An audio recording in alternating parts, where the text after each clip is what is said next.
বোলপুরেও দেখা যায় ফুটপাত দখলমুক্ত করতে। মুখ্যমন্ত্রী মমতা বন্দ্যোপাধ্যায় সল্টলেকে ফুটপাত দখল নিয়ে বিধাননগরের বিধায়ক ও মেয়রের সামনে ক্ষোভ প্রকাশ করেছিলেন। তারপর থেকেই শুরু হয়ে গিয়েছে কাজ। সল্টলেক সেক্টর 3 অবস্থিত কেবি-কেসি ব্লকে অবস্থিত ফুটপাত দখলমুক্ত করতে নামলো বিধাননগর কর্পোরেশনের টিমের, পাশাপাশি রয়েছে পুলিশ প্রশাসনও। এবার তার পাশাপাশি দেখা গেল সেই একই দৃশ্য বোলপুরেও।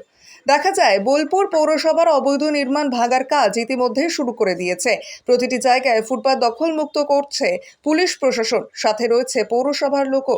মুখ্যমন্ত্রী ঘোষণা করেছিলেন এইসব ফুটপাত দখল নিয়ে, তার পরিপ্রেক্ষিতেই বোলপুর পৌর নিগমের এই অভিযান।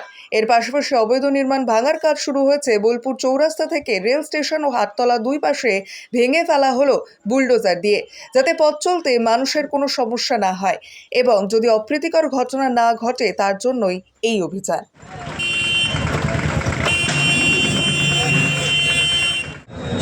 যেটা সরকারি জায়গার উপরে আছে সেটাই করা যাবে। এমনকি তাহলে এটাও খবর নিয়ে দেখবেন যে কৃষ্ণদার যে আত্মীয় দোকানটা আছে, সে আগে থেকেই ওখানে দাঁড়িয়ে আছে যে আমারটা ভেঙে দে রে ভাই, এটা আমার সরকারি জায়গার উপরে আছে। অভিযান আজকে কোথায় কোথায় চলছে? আজকে হাটতলাটা চলবে, অনেকটাই জায়গাটা মনে হয় এখানটাতেই সময় লেগে যাবে। এই অভিযানের ফলস্বরূপ কি হতে পারে? মানে ভালোর দিকটা যদি ধরে নেওয়া যায়, বোলপুর ওয়ার্ল্ড হেরিটেজ ফলস্বরূপ যেটা হবে তাতে মানুষ স্বতঃস্ফূর্তভাবে খুশি হবে। তাছাড়া একটা কথা তো বলতেই হয় যে এই বোলপুর শান্তিনিকেতন পুরো রবি ঠাকুরের ঐতিহ্যময়, তো সেই ঐতিহ্যকে বজায় রাখার দায়িত্ব আমাদের বোলপুর শান্তিনিকেতন মানুষের, প্রতিটা মানুষের। আর একটা কথা ভেবে দেখতে হয় যে এখানে বহু দেশ বিদেশের মানুষ আসে, তারা শান্তি পাবেন, তারা বলবেন যে হ্যাঁ সত্যি এটা রবীন্দ্র ঐতিহ্যময় শহর। হকার এবং ব্যবসায়ীদের একটা বড় অংশ তারা অভিযোগ করছেন যে মুখ্যমন্ত্রী তো বলেছেন 1 মাস সময় দেওয়ার, পুরসভা কোনো সময় দিচ্ছে না, ভেঙে ঘুরে দিয়ে যাচ্ছে। এই বিষয়টা নিয়ে না, তাদের বোঝার অসুবিধা হচ্ছে।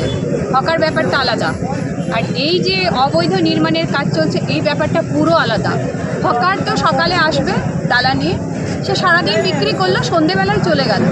তার কিন্তু নির্দিষ্টভাবে সেখানে তিরপল খাটানো বা সেখানে একটা বিল্ডিং তৈরি করে নেওয়া, এই ব্যাপারগুলো কিন্তু হকারের নয়। ভালো করে বুঝলে দেখা যাবে। আমরা তো সেটা উচ্ছেদ করছি না। তারা সকালে আসবে, সন্ধ্যেতে কেউ ঠেলা গাড়িতে কোনো জিনিস বিক্রি করলো, সে করবে চলে যাবে।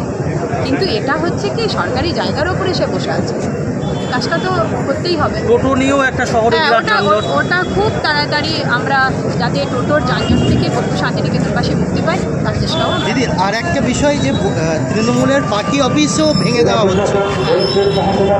একদম সরকারি জায়গার উপরে যারা বসে আছে সবটাই ভেঙে দেওয়া হবে। আচ্ছা, কবিগুরু, তবে আমি বলবো দয়া করে হকার আর এই অবৈধ নির্মাণ এই দুটোকে এক করে দিলে হবে না। কবিগুরু হস্তশিল্প মার্কেট শান্তিনিকেতনে, যেটা বিশ্বভারতীর প্রাক্তন উপাচার্য যিনি যে বিদ্যুৎবাবু তুলতে চেয়েছিলেন, এটা নিয়ে আপনাদের কি চিন্তা ভাবনা রয়েছে? বিশ্বভারতী জায়গার উপরে তো পৌরসভার কোনো স্টেট গভর্নমেন্ট দাবি করছিল একদম, ওটা কিন্তু ওটার ব্যাপারে আমরা কিছু বলতে পারবো না। যেখানে পৌরসভার জায়গাতে পিডব্লিউডি জায়গাতে সেখানে আমরা বলতে পারি, কিন্তু বিশ্বভারতী জায়গার উপরে আমরা কিছু বলতে পারবো না।